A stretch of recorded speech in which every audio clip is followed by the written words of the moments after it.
안녕하세요. K정책금융연구소 수석부소장 임혜자입니다. 오늘도 법과 정책으로 대한민국을 바로 세우는 방송 임혜자의 좋은 법 좋은 정책 야단법석 시작하겠습니다. 여러분 가슴 아픈 얘기 좀 하겠습니다. 지난 5년간 국내 기업들의 산업기술, 영업비밀 유출 사건이 총 712건입니다. 이 중 90% 가까이, 그러니까 피해 10건 중 9건이 중소기업이라는 사실 알고 계셨습니까? 대기업이 야, 이 기술 좋다 하면서 쓱 빼앗아가고 정작 피해를 본 중소기업은 소송을 해도 증거를 못 모아서 결국 망하는 경우가 허다하다고 합니다. 대기업의 탐욕이 중소벤처 스타트업의 열정을 무참하게 꺾어버리면 되겠습니까?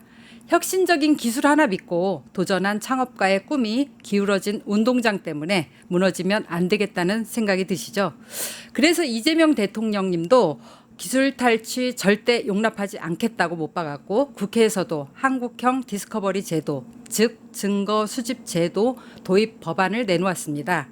오늘 야단법석에서는 바로 이 기술 탈취 방지 3법을 발의한 주인공, 충북 청주시 청원구 지역구의 송재봉 의원님과 함께 중소벤처 스타트업 기업의 피땀 어린 기술을 어떻게 지켜낼 수 있을지 깊이 있는 이야기 나눠보겠습니다.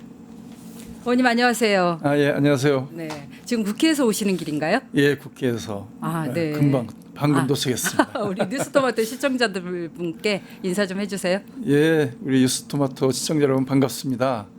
여러 가지 우리 유튜브 채널이 있지만 네. 무엇보다도 이 국회의원들이 해야 될 중요한 역할 중에 하나가 입법 아니겠습니까? 네.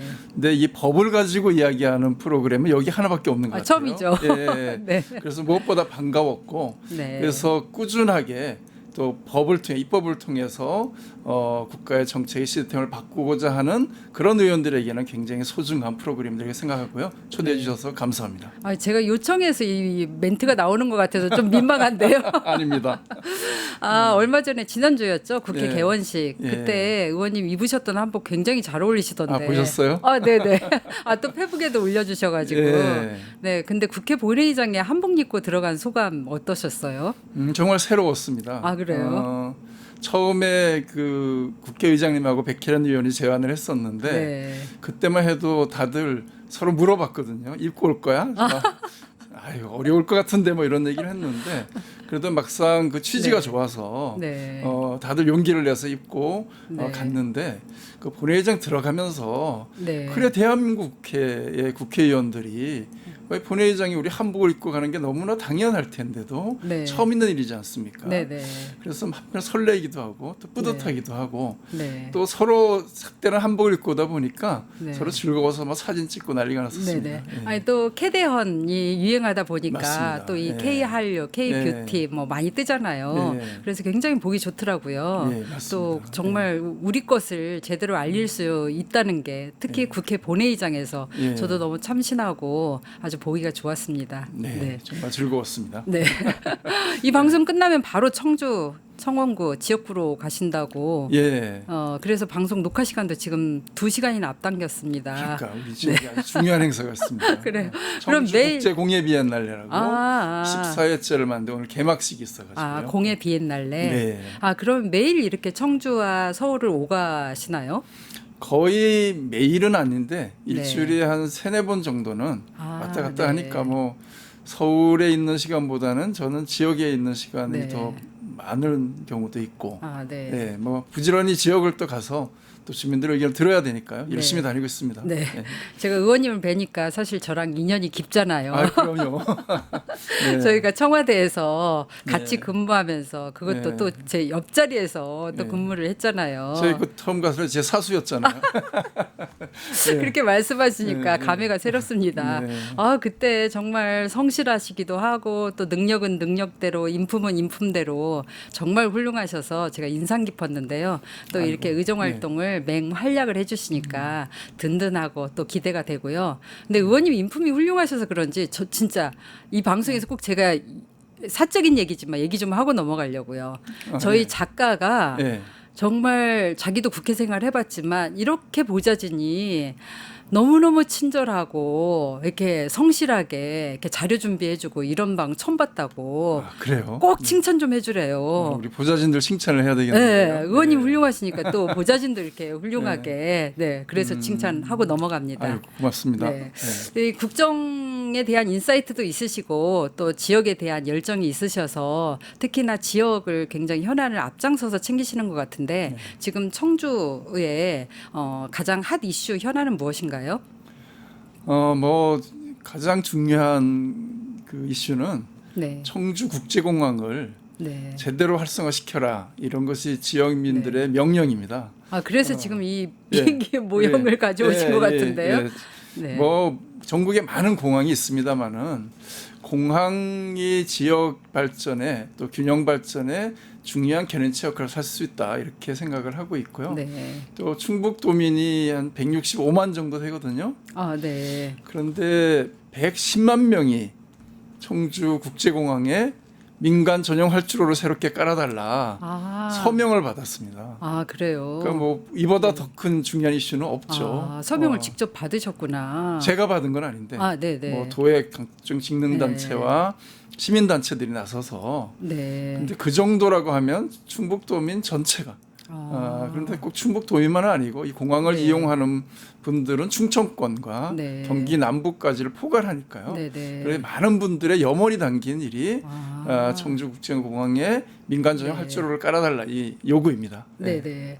아 그래서 의원님께서 올 초에 네. 그 특별법안도 제출을 하셨더라고요. 네. 그 중부권 거점 청주 네. 국제공항 활성화 지원 특별법. 네. 근데 이게 보니까 충청권 여야 관계없이 한 29명 정도가 공동 발의하셨던데. 맞습니다. 네. 그 내용이 뭐예요? 얼마나 중요한 법안이길래 여야를 다 아우르면서 네. 이런 특별법을 제출을 하셨는지. 그렇죠. 아마 그 법안 중에 여야가 이렇게 그러니까요. 충청권 의원 중에 아마 한 분인가 빼고 다 참여를 그 했습니다. 한 분이 궁금하네. 네, 얘기하기 좀 곤란하고요. 네네네. 그런데 왜 그러냐면 그 중부권에 네. 제대로 된 공항이 사실 청주국제공항 하나입니다. 네. 그런데 그 지금 그동안은 이 공항을 이용하려면 다 인천공항으로 가야 되는 거죠. 네. 그러면 굉장히 긴 시간 그렇죠. 늘 좀 하루를 그 거리에서 길에서 보내야 되고 그렇죠. 또 그 비용도 많이 들고 네. 시간도 들고 시간과 돈과 그럼요. 에너지가. 뭐 여러 가지 그런 불편함이 네. 있고 네. 그런데 최근 들어서 청주공항의 국제 노선이 굉장히 빠르게 늘고 있습니다. 네. 그렇게 하다 보니까 국제선이 꽤 있더라고요. 예 맞습니다. 그래서 올 8월 9일자 기준으로 네. 국제선 이용객이 100만을 넘었어요. 그러니까 이용객이 굉장히 많네요, 그렇습니다. 생각보다. 예. 네. 근데 이용객 통계를 보니까 경기 남부권이 네. 상대적으로 제일 많아요. 아. 오히려 그러니까 충청권만이 아니라 네. 경기 남부를 포괄하는 그런 이제 그 이용객의 범위가 되는 청주로 거죠. 가는 게 더 가까울 것 같아요. 그렇죠. 경기 남부는. 그렇죠. 왜냐하면 거기에 인천 있는 분들. 국제공항으로 예. 가는데 사실은 예. 저도 그렇죠. 광명 살지만 예. 굉장히 시간이 많이 걸리거든요. 그렇죠. 아. 그러니까 차라리 청주공항을 오면 네. 기다리지 않아도 됩니다. 아, 네네. 한 30분 전에 오면 입국 수속이 돼요. 또 그런 그런 수속이 이제 편리함이 편리하네요. 있죠. 근데 이제 문제는 뭐냐면 청주국제공항은 민군이 함께 쓰는 공항입니다. 네. 그래서 활주로가 2개가 있는데 그래서 저는 활주로면 그동안 국제공항이면 활주로가 있을 텐데 예. 굳이 민간 활주로라고 그래서 네. 이게 어떻게 된 사연인지 예, 봤더니 그런 내용들이 있더라고요. 예, 맞습니다. 네. 그래서 활주로가 2개인데 군이 1.5개를 쓰는 거예요. 네. 그러니까 민간의 이 항공기들은 0.5를 가지고 사용을 하다 보니까 네. 이용 시간도 어렵고 네. 또 슬롯이라고 해서 시간당 비행기가 뜰 수 있는 횟수가 나오는데 이착륙 횟수. 그렇죠. 네. 근데 이게 최대 7번에서 8번밖에 안 나오는 거예요.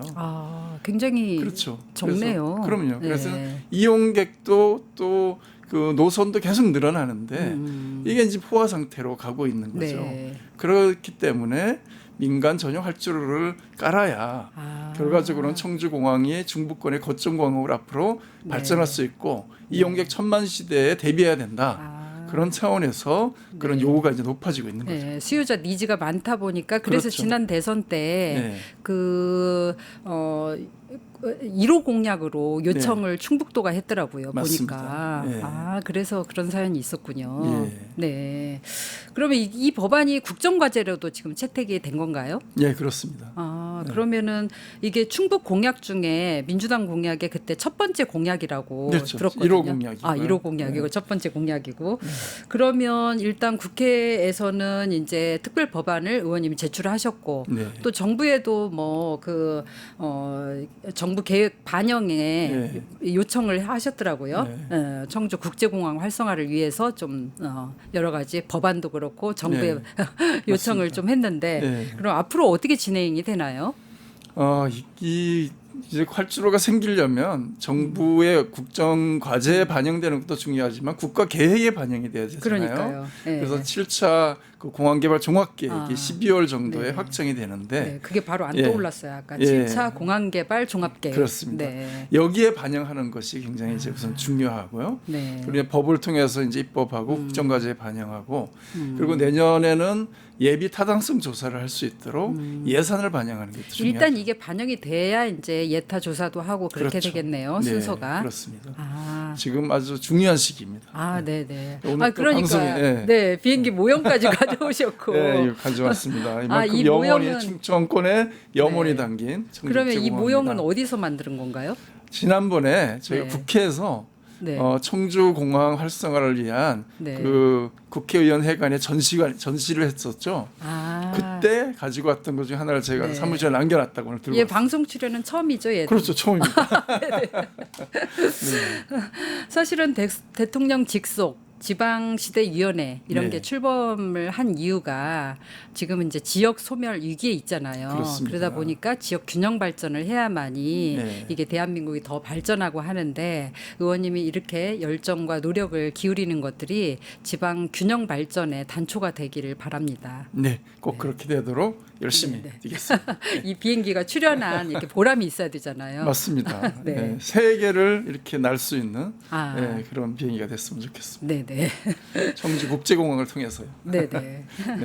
그럼 이제 본격적으로 사실은 오늘 핵심 주제가 이달의 좋은 법이었거든요. 예. 이달의 좋은 법에 이제 의원님께서 발의하신 6월달에 발의를 패키지로 3개를 하셨더라고요. 맞습니다. 예. 그걸 이제 일명 기술 탈취 방지 3법이라고 네. 돼 있는데 그게 좋은 법으로 선정이 되셨어요. 그래서 이 감사합니다. 법안에 대해서 좀 말씀을 듣고 싶어서 그렇거든요. 그러면 예. 이 기술 탈취 방지 3법에 대해서 간단하게 소개 좀 해주세요. 예. 3법의 법명만 얘기하면 특허법, 네. 그리고 부정경쟁 방지법, 네. 대중소기업 상생협력법 이렇게 네. 3가지의 법인데 네. 다 이것이 대기업에 대해서 중소기업들의 피해를 방지하기 위한 그런 좀 제도적 이제 틀이거든요. 네. 근데 이제 이 기술 탈취 방지 3법이라고 한 이유는 앞에서 앵커께서 소개해 주신 것처럼 이 대기업에 의해서 중소기업, 특히 스타트업 네. 이런 쪽에 그 독창적인 기술이라든가 네.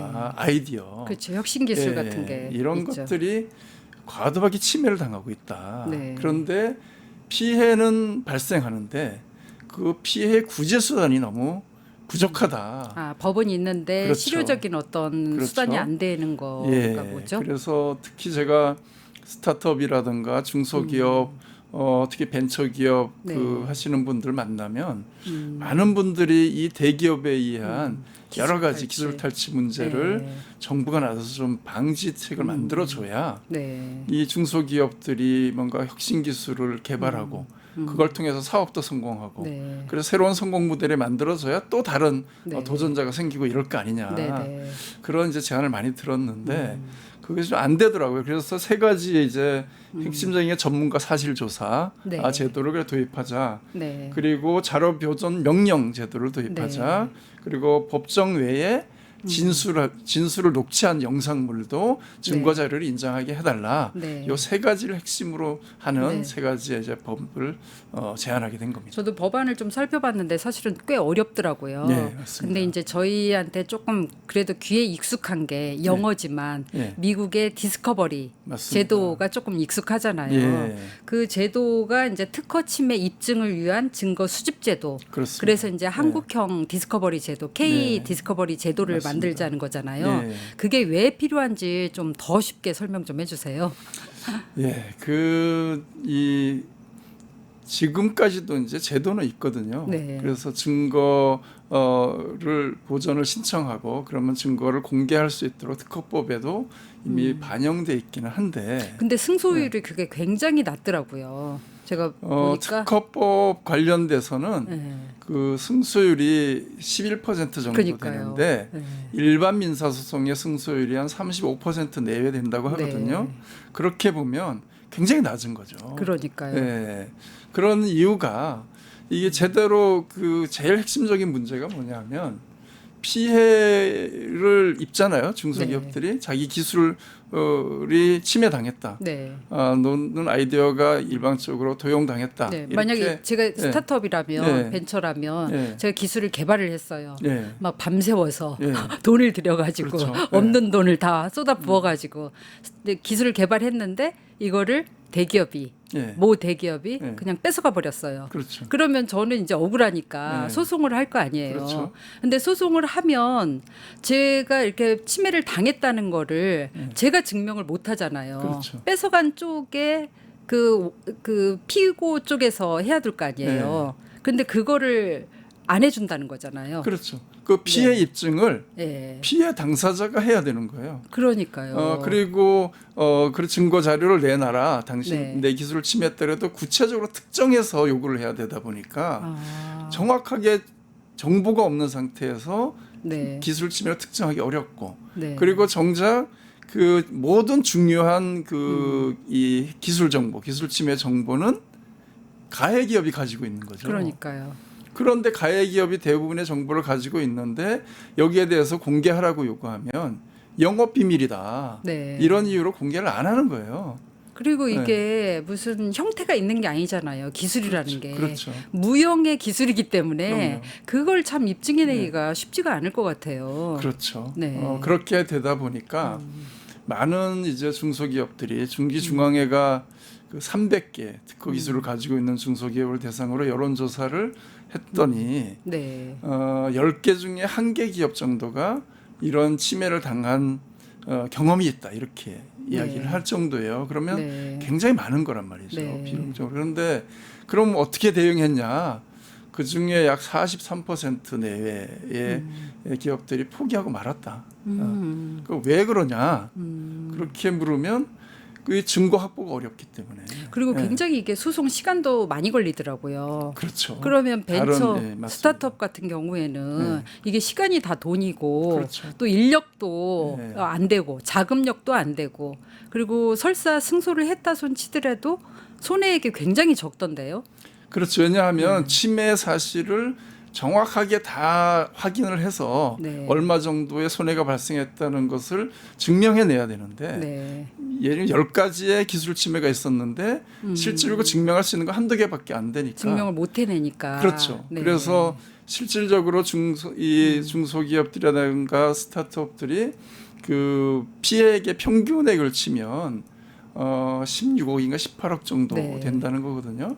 근데 실질적인 피해 보상받은 액수를 보면 1억 5천 내외 밖에는 네. 안 되는 거예요. 네. 그것도 극히 일부만.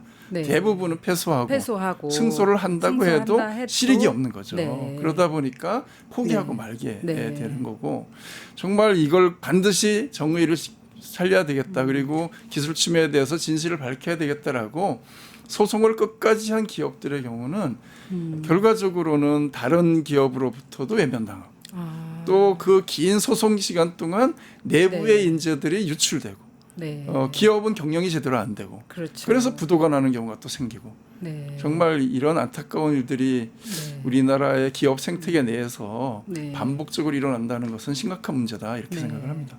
제가 예전에 읽었던 그 기사 중에 월스트리트 저널 기사인데 네. 애플이 부르면 그거는 네. 죽음의 키스다라는 아. 그 기사 본 적이 있거든요. 예, 예. 그러니까 이제 대기업 같은 경우에는 약탈적으로 기술을 탈취해 가니까 네. 사실은 죽음의 키스라는 게 처음에는 달콤했지만 그렇죠. 실은 일하다 보면은 뭐 그 기술을 빼가지고 자체적으로 개발을 해버리잖아요. 네. 그러면 이제 뺏긴 쪽에서는 억울하니까 이렇게 그렇죠. 소송을 제기하는데 네. 그 소송하는 시간도 길고 돈도 돈대로 많이 들어가고 네. 그다음에 사람도 뺏기고 시간도 뺏기고 돈도 뺏기고 그러다 그렇죠. 보면 이런 억울한 게 생겨서 지금 의원님께서 발의를 하신 거죠. 그렇습니다. 네. 네.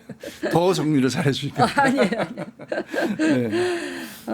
그러면 현재 그 이 법이나 제도에서 이런 증거 확보에 이런 어려움과 한계가 발생하고 있다는 거잖아요. 네. 그러면 이제 의원님께서 이 제안하신 이 법률로 네. 통과가 되면 네. 어떤 변화가 생길까요? 벤처 스타트업에는. 1차적으로 생각해 보면 이제 소송 과정에서 도대체 이게 기술 침해가 어디에서 얼만큼 일어났는지를 네. 사실 판사도 잘 모르거든요. 아, 네. 굉장히 전문적인 분야니까. 그렇더라고요. 그래서 굉장히 네. 시간이 걸리는데 그래서 전문가 사실조사 제도라고 해서 법원에서 인정한 전문가가 네. 현장에 가서 어떤 기술 침해가 일어났는지를 조사해서 조사 보고서를 법원에다 제출하게 하는 네, 거죠. 네. 그러면 기존과는 다르게 기술 침해 사례들이 정확하게 드러나게 되겠죠. 거기다 증거보존 명령 제도가 도입이 되면 증거를 그 은폐하거나 훼손하는 것이 방지가 되는 거죠. 네. 그렇게 되면 그 뭐라 영업 비밀이다 등등의 이유로 해서 네.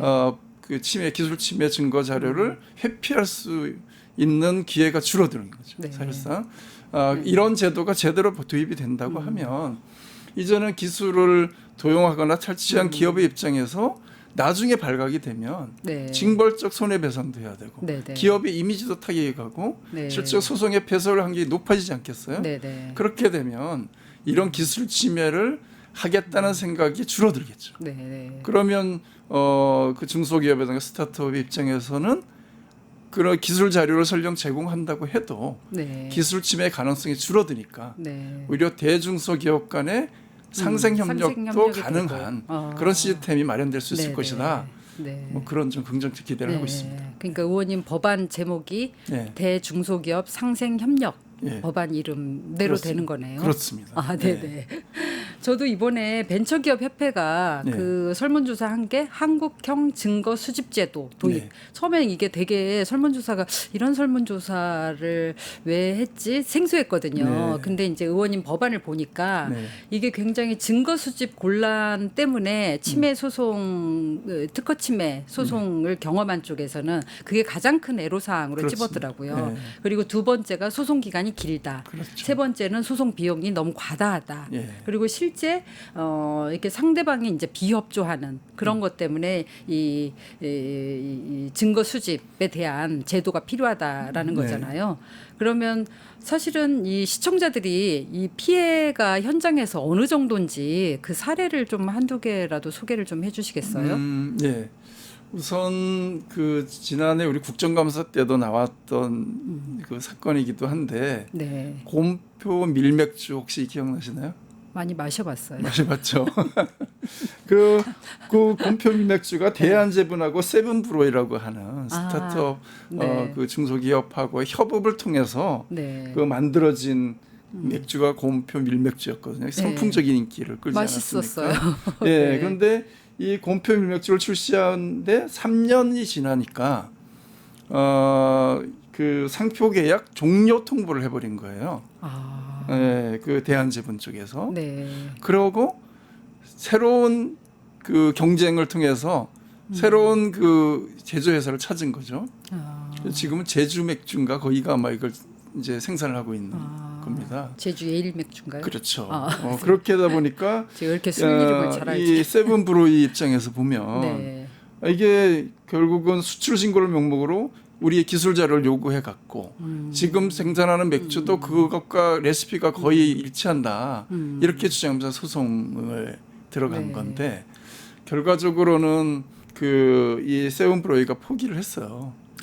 왜냐하면 네. 이게 입증하기가 정말 어렵고 그러니까요. 그러다 보니까 여기에 매달리다가 회사가 정말 망할 지경이다. 그래서 스스로 포기를 네, 했고 견뎌낼 수가 없잖아요. 그렇죠. 그리고 지난 국정감사 때는 그 대한제분 쪽에서도 잘 해결되도록 하겠다고 했는데 아직 제대로 잘 해결되지는 않았더라고요. 그런 사례가 있고 그리고 텐덤이라고 하는 스타트업 기업과 진학사라고 하는 유명한 네네. 그건 기사에서 네, 봤어요. 그렇죠. 여기도 이제 여기는 대학 캠퍼스 리뷰 앱을 출시를 했는데 이 2년 후에 대학사가 요와 비슷한 유사 서비스를 자체로 출시를 한 거예요. 그러니까 이건 우리 기술을 도용한 거다, 이용한 거다 이렇게 해서 지적을 했고 이거 특허청에서도 그 맞다 네. 이렇게 지적을 해서 그 손해배상을 해라 이렇게 했는데도 불구하고 진학사가 그걸 인정하지 않고 소송으로 간 거죠. 네네. 근데 1심에서는 진학사가 이겼고 네. 2심에서는 텐덤이 승소를 했어요. 기술 침해가 맞다. 네네. 이렇게 왔는데 문제는 이 손해배상액이 2천만 원밖에 안 됩니다. 그래서 지금 대법에 가 있고 너무나 터무니없이 적네요. 그렇죠. 대법에 가 있는데 이 이제 회사 사장은 그 사이에 내부에 일하던 그 인재들이 이 다 회사 망할 것 빠져나갔을 같아서 거 빠져나갔고 네. 집단적으로 빠져나갔고 그래서 지금 빈 껍데기만 남아 있는 채로 소송을 하고 있는 네. 이러다가 이제 부도가 나는 경우도 생기고 그러니까 이런 이제 여러 사례들이 뭐 많습니다. 뭐 반도체 부품 정비 업체도 네. 결국은 여기는 오히려 그 부품 업체의 직원을 자사 직원을 채용하면서 기술을 빼간 사람을 빼가서 네. 그렇게 해서 이제 소송이 진행 중인데 여기도 2심에서는 승소를 해서 3심에 가 있는 상태에서 부도가 났어요. 회사가. 네. 그러니까 이게 참 억울한 일이죠. 빨리 의원님 법안이 네. 통과가 돼야 될 것 같은데요. 그렇죠. 현장에서는 굉장히 그래서 이게 시급하네요. 말씀대로 소송 기간이 너무 길어요. 그러니까 3, 4년 가거든요. 네. 1심에서 승복 안 하잖아요. 특히 네. 대기업들은 끝까지 가거든. 그러면 대법까지 가려면 3, 4년이 걸리. 네. 긴 거는 5, 6년도 걸리고. 그러니까 현재 있는 법안을 보면 법원에서 이렇게 강제를 안 하더라고요. 네. 강제할 수 있도록 안 돼 있나 봐요. 그렇죠. 그런데 네. 이제 그것이 대기업의 기술을 탈취한 쪽에 정보 제공을 하지 않아도 되고 영업 비밀이나 등등의 이유로 안 한다고 해도 거기다 처벌할 수 있는 기준이 없어요. 네. 그러다 보니까 대기업 입장에서는 소송을 끝까지 가는 게 유리한 거예요. 그러니까 그냥 버티기 뭉개기 하면 그렇죠. 시간이 그렇죠. 벤처 스타트업 같은 경우는 그 기간을 견뎌낼 버티죠. 수가 없는 거잖아요. 그래서 미국의 디스커버리 제도는 보니까 소송을 끝까지 가는 경우가 거의 없고 네. 약 90% 내외가 중간에 합의 조정이 돼요. 예. 왜냐하면 이건 양쪽의 기술 정보를 다 상호 양쪽이 피해자하고 고소인이 같이 공유를 하고 있고 네네. 그걸 기초로 소송이 진행이 되니까 내가 기술 침해를 만약에 했다고 하면 끝까지 소송에 갈 경우는 징벌적 손해배상도 해야 되고 여러 가지 피해가 오니까 네. 중간에 합의를 하는 거죠. 네. 결과적으로는 그렇게 해서 보니까 소송 기간이 줄어드는 네. 효과가 나오는 거죠. 굉장히 이 제도가. 합리적이네요. 그렇죠. 네. 네. 그래서 사실 기술 탈취 문제가 이게 단순한 분쟁의 문제가 아니라 중소벤처 스타트업 같은 경우에는 이렇게 그 목숨줄이 달린 생사의 문제잖아요. 네. 그렇기 때문에 근데 이제 계속 말씀하셨듯이 이 피해 입증을 원고가 해야 되고 그다음에 그 증거 수집도 어렵고 대기업이 이제 버티기 작전으로 나가면 그렇죠. 그야말로 힘없는 기술 기반 중벤스 같은 경우에는 이렇게 뭐 폐업 까지 이르는 이제 사실은 산업 생태계에 굉장히 나쁜 영향을 미치는 거잖아요. 그렇죠. 그리고 이제 기업 간의 상도의라는 게 있는데 그럼요. 네. 그 상도의를 저버리고 특히 이제 대기업의 횡포라는 게 굉장히 우월적지 갑질이잖아요. 그럼요. 이게 갑을 관계 있다 보니까 납품도 해야 되고 그러는데 이제 뭐 무슨 이 도면을 제출하라. 그러면은 제출 안 안 할 할 수가 방법이 없습니다. 없잖아요. 네, 납품은 해야 되고 그렇죠. 그러면 나중에 시간 지나서 보면은 그 도면을 갖고 자체 개발하면서 유사 상품을 이제 다시 특허를 내버린다거나 그렇죠. 하면 하청 업체로서는 버텨낼 방법이 없는 그러니까 거죠. 대기업들의 나쁜 이 관행 중에 하나가 이 특별한 중소기업의 그런 특허가 있는 기술 자료를 요구하거든요. 네. 그럼 이 기술 자료를 다른 납품업체에게 넘겨서 거기서 제품을 똑같이 생산하게 하고 네. 그러면 결과적으로 납품 단가를 떨어뜨리고 네. 또는 납품의 그 비중도 조정하고 이렇게 하면서 결과적으로 대기업은 이익을 얻지만 네. 그런 정말 각고의 노력을 통해서 특허 기술을 개발한 그 중소기업은 이래저래 손해를 볼 수밖에 없는 네, 네. 그런 사례들도 굉장히 많고 제가 만난 중소기업인들 중에 이러한 피해를 호소하는 분들이 의외로 많았습니다. 절절한 얘기들을 굉장히 많이 들었겠네요. 네, 그렇습니다. 네. 그러면 이 기술 창업을 혁신 기술이 있는 경우에 창업을 하려고 하는 거잖아요. 그렇죠. 근데 그런 의지를 이렇게 꺾어버리면 네. 이 자체가 굉장히 심각한 장애물이 될 텐데 의원님 빨리 법안 통과를 해주십시오. 정말 대한민국은 네. 창업 국가로 가야 되잖아요. 네. 그러니까 창업 생태계가 잘 살아 있어야 네. 대한민국 국가 경쟁력이 네. 커지고 그 창업의 핵심은 사실은 네. 기술력이죠. 네. 그러고 그런 기술력을 통해서 도전할 수 있는 네. 그런 사회를 만들어야 되는데 네.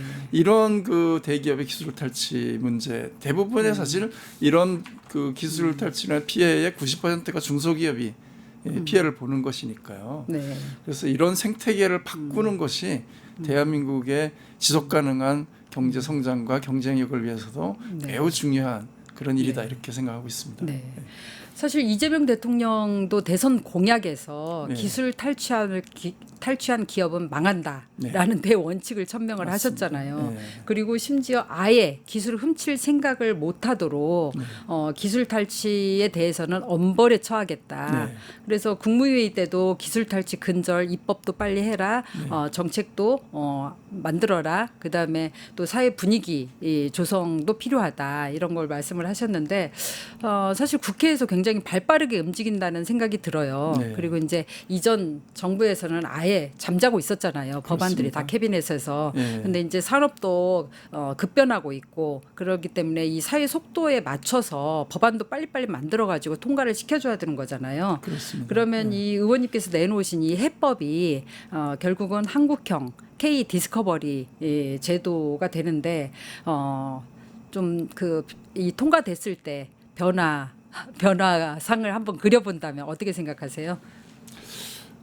앞에서 잠깐 말씀드린 것처럼 이 법이 그 제정이 되게 되면 일단 그 제가 볼 때는 그 중소기업이나 벤처 스타트업들이 좀 더 그 자신감을 가지고 네. 대기업과 대등한 관계에서 네. 그 협업이 가능할 것 같아요. 그러고 오히려 중소기업이나 스타트업은 사실 대기업과 협력이 꼭 필요하거든요. 네.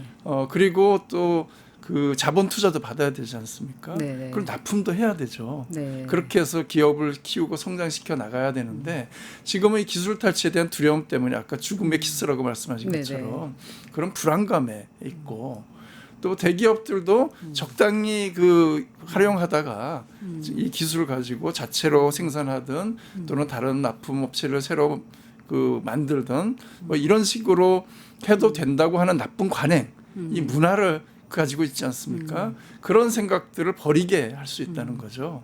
그렇게 함으로써 대한민국의 창업 생태계가 활성화되고 네. 또 그러면 기술 창업이 늘어날 수 있고 또 그 기술 하나로 한번 뭘 해보겠다라고 하는 이 청년들의 네. 도전 정신이 살아날 수 있다. 네, 네. 그러면 뭐 대한민국의 이런 국가 경쟁이 커지는데 상당히 기여하지 않겠습니까? 네. 네. 하도 이제 산업 생태계가 답답해서 네. 의원님 말씀을 통해서 좀 네. 비전을 네. 꿈꾸시라고 제가 굳이 말씀을 드렸습니다. 사실 이게 대한민국 헌법에 지금 딱 떠오르는 게 123조 3항에 보면 국가는 중소기업을 보호 육성해야 한다. 그런 국가적인 책무가 있는 거잖아요. 맞습니다. 그걸 실현하는 의미에서도 이 법이 빨리 저는 통과돼야 된다고 생각을 하고요. 단도직입적으로 이 법이 통과가 되면 이 한국형 디스커버리 제도 도입되면 기술 자료 제출은 좀 더 안전해지는 건가요? 저는 그렇게 생각이 듭니다. 앞에서 그건 설명 좀 드리긴 했는데 지금은 사실 기술 자료 요구를 하면 이 중소기업 입장에서는 기술 자료를 제출하고 싶지 않지만 그렇죠. 안 제출하지 않으면 투자를 못 받거나 네. 납품이 끊어지거나 네. 뭐 여러 가지 그런 불안감 때문에 제출을 할 수밖에 없고 네. 그리고 또 제출을 하게 되면 그걸 이용해서 사실은 그 악용하는 사례가 상당히 네. 많이 앞에서 설문조사 보면은 10개의 기업 중에 1개 기업은 네. 이런 기술 침해를 당하고 있다라고 할 정도니까.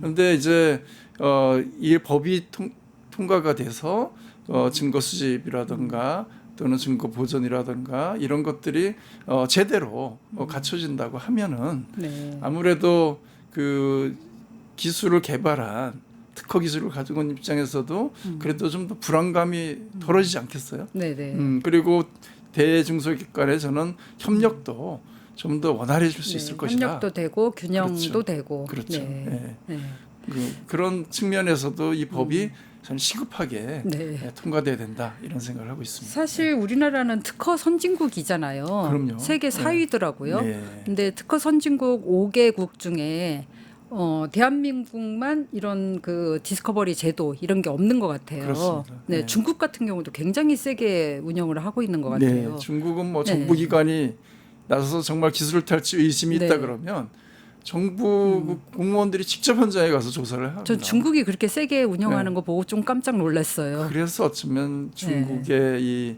여러 가지 산업 경쟁력이 저렇게 급속하게 커지는 이유가 네네. 거기에도 있지 않을까 저는 좀 그런 생각을 해봤어요. 네네. 저 진짜 중국이 네. 그렇다는 걸 보고 네. 이게 그 특허 선진국이 영국, 독일, 네. 뭐 일본, 중국, 미국 이렇게 돼 있더라고요. 그렇습니다. 근데 네. 중국이 제일 세게 운영하는 걸 보고 정말 깜짝 놀랐고 저희도 빨리 도입하지 않으면 안 되겠다라는 그리고 이 생각이 제도가 들었어요. 없으니까 지금 어떤 현상까지 있냐면 국내에서 그 국내 기업들 간의 소송을 미국 가서 합니다. 아 맞아 해외에 가서 네. 소송을 하더라고요. 왜냐하면 국내에서는 이런 기술 자료 유출에 대한 정보 네. 수집이 어렵거든요. 네네. 안 내놓으면 우리는 영업 네. 비밀이야 하면 지금은 네. 안 내놔도 되니까. 네. 그런데 미국의 디스커버리 제도는 양쪽이 동등의 증거를 다 내놔야 되거든요. 그리고 증거를 만약에 훼손한 것이 네. 증거를 성실히 제출하지 않은 것이 확인이 되면 패소합니다, 바로. 아 네. 예, 그래서 우리 기업들이 해외에 가서 네. 소송하는 건수가 계속 늘어나고 있어요. 네. 이것도 사실 국부의 유출이죠. 그러니까요. 그건. 부끄러운 일이죠. 그럼요. 그럼에도 불구하고 약간 반대 목소리도 있는 것 같은데 네. 예전에 사실 이 문제 제기가 문재인 정부 때부터 시작이 됐었잖아요. 네. 근데 그때는 이제 국회에서 폐기가 됐고 윤석열 정부에서는 아예 아까 말씀드렸듯이 캐비넷 속에서 잠자고 어떤 일도 하지 않았기 때문에 네. 그래서 지금 이제 빨리 시급하게 뭐 이재명 정부에서도 속도를 빨리 내고 있어서 그러는데 왜 반대하는지 잘 저는 이해가 좀 안 되거든요. 그 일부 아마 반도체 소부장 기업, 반도체 이런 소부장, 쪽에는 소재 부품 장비. 예, 그 특허 기술이 그 미국이라든가 이런 선진국에 있는 그런 특허를 가지고 있는 기업들로부터 오히려 역으로 소송을 당할 여지가 크다. 왜냐하면 이런 자신들의 그런 그 정보나 이런 걸 다 공개하게 될 경우에 그러면 그런 염려 사항들도 이 시행령이나 네. 아니면은 좀 의견을 들어서 안전 장치를 좀 해줘야 될 필요성이 있지 않겠어요? 그렇습니다. 그래서 그래서 이 특허 소송 과정에서 나 그렇게 제출된 자료를 외부에 만약에 공개한다거나 이러면 엄하게 처벌하는 네. 그런 규정이 그래서 같이 들어 있는 거죠. 네네. 그래서 그런 비밀 유지 의무라든가 그리고 그런 비밀을 누설했을 경우에는 상당히 처벌을 강하게 하는 것이 같이 포함이 돼 있고 특히 미국 같은 데는 그래서 징벌적 손해배상 이게 그럼요. 굉장히 세잖아요. 예. 네. 근데 아마 우리 기업 중에 일부는 좀 그것에 대한 과다한 우려가 있는 것 같고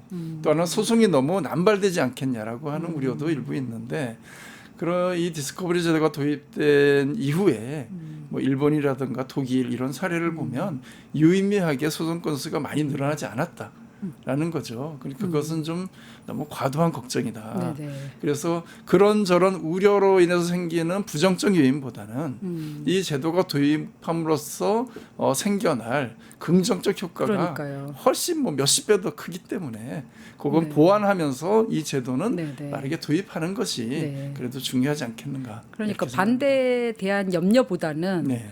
이 지금 실시하지 않음으로써 생기는 피해가 워낙 크잖아요. 그럼 이 피해를 네. 방치하고 둘 수는 없지 않겠습니까?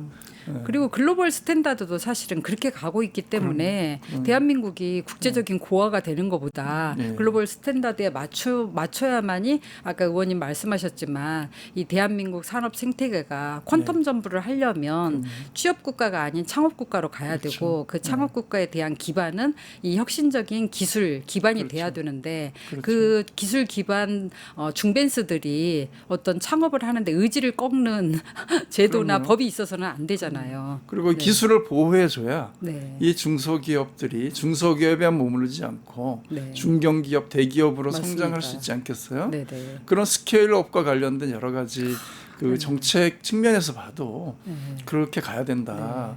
근데 우리가 그 생각보다 그 중소기업의 창업은 상당히 많은 데 비해서 이렇게 중견기업으로 성장하거나 유니콘 기업 뭐 이렇게 해서 정말 대기업으로 성장하는 사다리가 네. 지금 별로 잘 유지가 안 된다. 네. 그런 지식들이 많지 않습니까? 그것도 저는 이 기술 침해 문제라든가 대중소기업 간의 상생 협력이 제대로 이루어지지 않는 그런 어떤 우월적 지위를 이용한 그런 부당한 어떤 그 침해 이런 것들을 방치하기 때문에 생긴 문제도 있다. 네. 그런 생각을 합니다. 사실 9988이라는 건배사 할 때 쓰는 네. 워딩이 있는데 네. 그때 쓰는 거는 다른 의미지만 네. 9988이 그거잖아요. 대한민국의 기업의 중소기업이 99%다. 그렇죠. 그리고 노동자의 88%가 다 중소기업 노동자다. 네.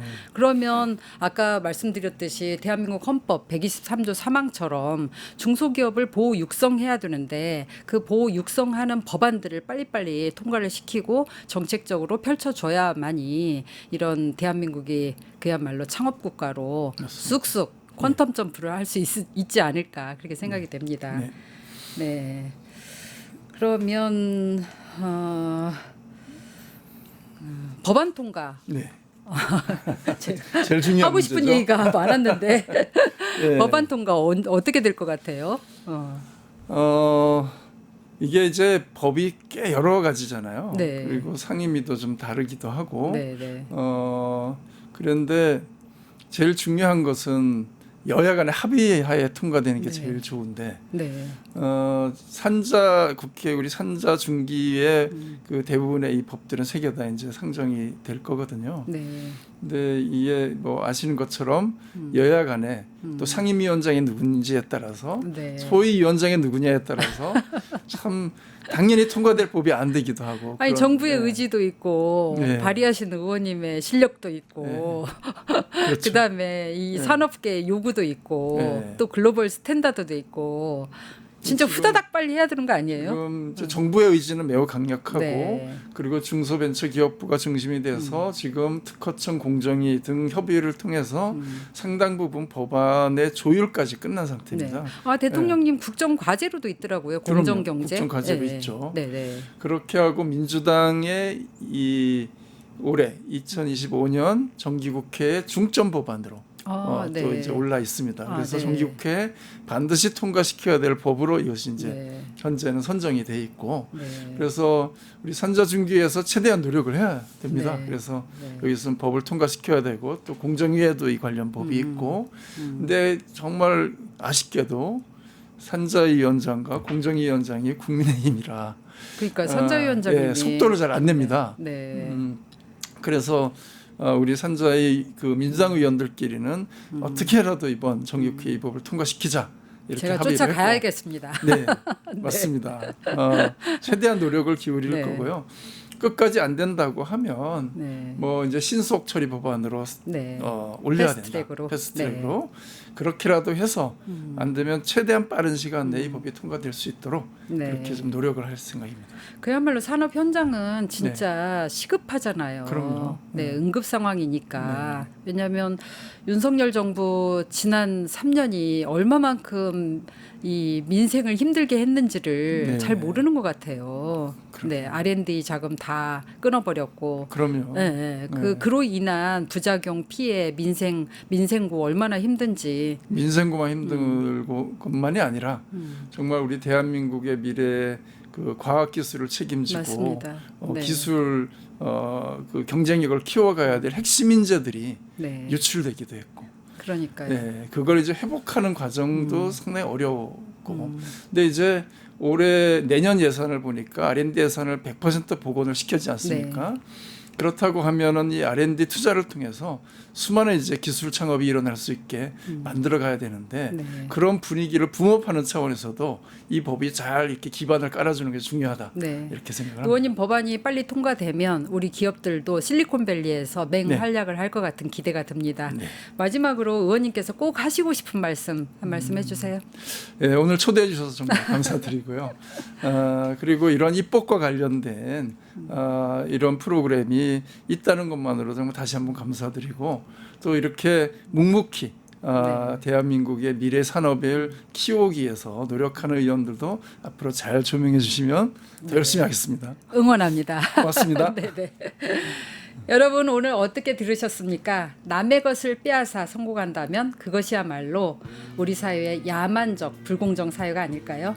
이달에 좋은 법으로 선정된 송재봉 의원님의 기술 탈취 방지 3법을 들어보니 좀 답답했던 속이 풀리시죠? 결국 핵심은 힘없는 기업도 당당하게 보호받고 힘 있는 기업은 책임을 져야 한다는 겁니다. 남의 기술 빼앗고 법원에서 버티기 소송하면서 피해 기업을 망하게 하는 세상 이제 안 됩니다. 이제는 더 이상 정부와 국회가 강 건너 불구경하지 말고 함께 지혜를 모아 기술 탈취 없는 공정한 대한민국 산업 생태계를 만드는데 더 힘써 주시길 바랍니다. 오늘도 함께해 주신 시청자 여러분 고맙습니다. 구독과 좋아요는 아시죠?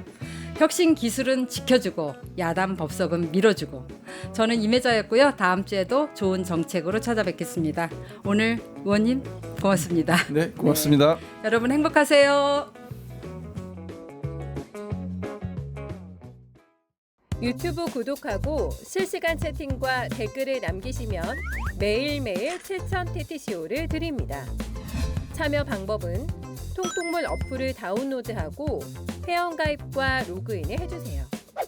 마이페이지에서 나의 회원 고유 번호를 복사해주세요.